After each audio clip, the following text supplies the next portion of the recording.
Paulus melihat sesuatu di dalam Timotius, yaitu bahwa pada waktu Paulus berdoa bagi Timotius yang sudah mengenal Alkitab, sudah tahu isi Alkitab, tahu apa yang perlu, apa yang tidak perlu, apa yang baik dan apa yang tidak baik. Karena firman Allah adalah demikian. Dalam 2 Timotius 3 ayat 16 dikatakan bahwa semua tulisan Alkitab, misalnya ada tulisan-tulisan dari banyak orang. Alkitab bukan ditulis oleh satu orang, tapi banyak orang. Ada 66 buku dalam Alkitab. Banyak penulisnya, ada Musa, ada Raja Daud, ada nabi-nabi, ada Salomo, sebutkan sudah banyak orang. Perjanjian Lama, Perjanjian Baru, ada rasul-rasul, Matius, Markus, Lukas, Yohanes, Paulus, Petrus, sebutkan banyak sekali yang menulis dalam waktu yang cukup panjang. Musa hidup 1500 tahun sebelum Masehi, dan yang terakhir menulis Alkitab adalah Rasul Yohanes, kurang lebih, saya bulatkan saja, 100 tahun sesudah Masehi.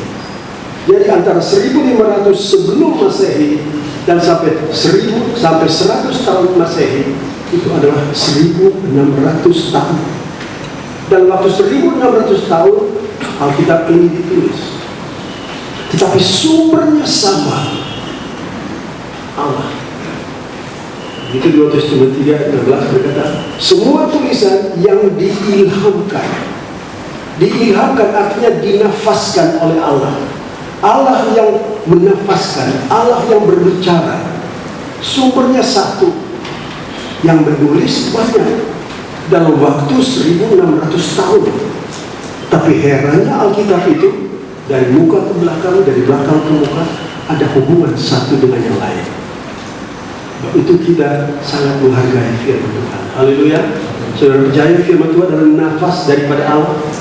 Itulah yang dinafaskan oleh Allah. Itulah 1 Timotius 2 ayat 16 berkata bahwa dinafaskan, diilhamkan, dinafaskan, dirohkan oleh Allah. Orang hanya dengar dari Allah, orang menulis. Nah, beginilah saudara. Sebab itu banyak kejadian yang terjadi bahkan sebelum dunia dijadikan.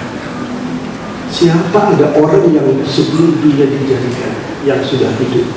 Apa ada orang hidup di waktu sebelum dunia dijadikan? Tidak ada. Tapi Allah sudah berfirman, sehingga Musa yang hidup 1500 tahun sebelum Masehi bisa menulis tentang apa yang tertulis, apa yang dikatakan oleh Allah sebelum dunia dijadikan. Sudah bisa lihat. Tidak ada profesor, doktor bisa tulis begitu juga. Menulis sejarah tentang sesuatu yang dia sendiri tidak pernah dengar, dia tidak pernah tahu, bahkan dia belum pernah hidup. Tapi ini adalah pekerjaan Allah. Nah, baiklah, saudara-saudara, saya kembali saja langsung ke surat Timotius yang kedua, pasal 1 tadi, mulai dengan berkata,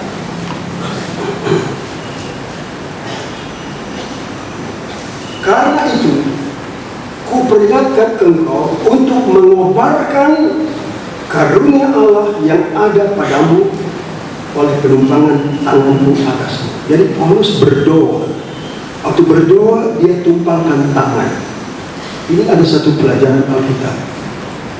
Alkitab berbicara tentang berdoa dengan menumpangkan tangan. Jadi ada orang yang tumpangkan tangan ke atas orang lain. Nah, pada waktu itu bisa terjadi sesuatu. Kalau Yesus pun tumpangkan tangan kepada orang sakit sembuh. Sebab itu Tuhan Yesus juga berkata kepada kita, kalau ada orang sakit, berdoalah. Atau panggillah ketua-ketua gereja, ketua-ketua jemaat. gembala-gembala, hamba-hamba Tuhan. Bahkan orang percaya pun boleh berdoa buat orang sakit dan tumpangkan tangan ke atas orang sakit, maka orang sakit akan sembuh. Ini bukan karena tangannya ini, tapi ada sesuatu dalam apa yang terjadi bisa terjadi kalau kita bertindak menurut firman Allah.